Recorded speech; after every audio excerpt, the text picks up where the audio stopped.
o que acontece, né, é que em toda eleição você tem mais ou menos o mesmo percentual de brancos e nulos, a mesma proporção de abstenção, sei lá, a abstenção, né, fica em torno de 20%, né, isso não muda muito.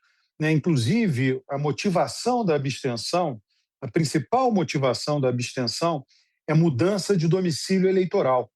Você pode ver nas nossas séries históricas de abstenção no Brasil, ela cai toda a eleição após o recadastramento eleitoral, uma campanha de recadastramento ou algo do gênero. Então, você tem várias motivações. O candidato que vota em branco e nulo quer se desvencilhar de uma obrigação, não quer votar em ninguém, é alguém que não quer saber de política. Então, essa proporção vai se manter esse ano. Né? O que a gente tem que considerar, e quando a gente vê em qualquer pesquisa a proporção de votos nos candidatos, é o voto válido. É esse que define, né? O nome dele é válido por isso. É ele quem define quem vence e quem perde. E, para mim, a coisa está muito clara. Quer dizer, um é presidente, está sentado na cadeira de presidente. Ele, nesse sentido, em termos de comunicação, ele é imbatível.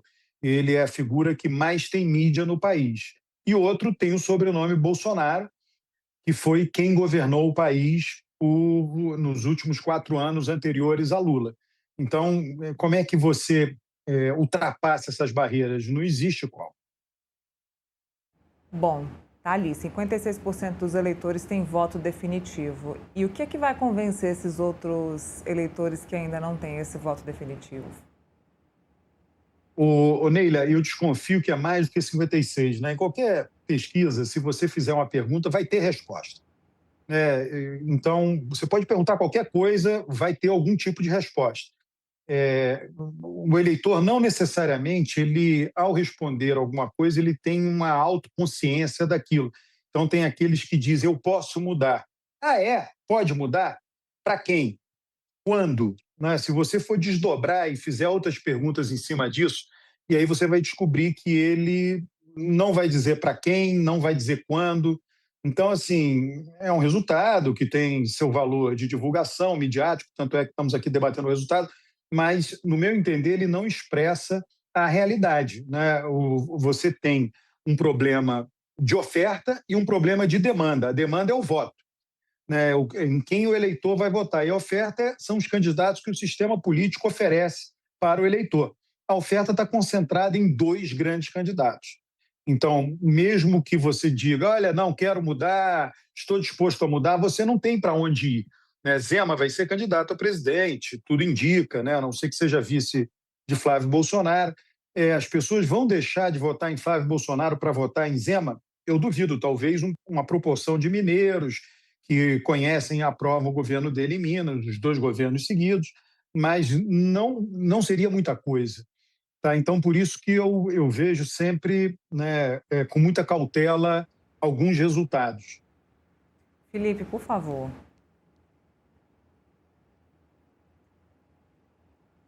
Você colocou um ponto que eu acho crucial, né? Que o que decide uma reeleição, né, é exatamente a aprovação do governo, né? E tem um estudo do Maurício Moura que eu acho muito revelador, né? Que ele fez um estudo comparado com todas as eleições para governo do estado e para presidente, que ele coloca no final que uma pessoa que tem mais de 50% de aprovação, né, e está disputando a reeleição, tem 87% de probabilidade de ser reeleito.